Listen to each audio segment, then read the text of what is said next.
Welcome back to this video. In today's video, I will show you on how to block stranger from sending you messages on Facebook. So let's begin. But before we dive into this tutorial, if you find this tutorial useful and you are very new to this channel, remember click on that subscribe, turn on the notification bell for more useful tutorial like this. So with that being said, let's get started.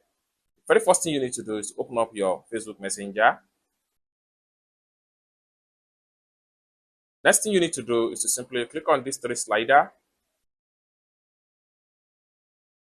Next thing you need to do is to simply click on this setting icon. Then the next thing you need to do is to simply scroll down and navigate to message delivery. Next thing you need to do is to simply click on people with your phone number. Then the next thing you need to do is to simply click on chat. It's as simple as that. So this simply means that only people that have your phone number and your friend on Facebook will be able to send you message on DM direct on Facebook Messenger. It's as simple as that. So this is how to block stranger from sending you message on Facebook.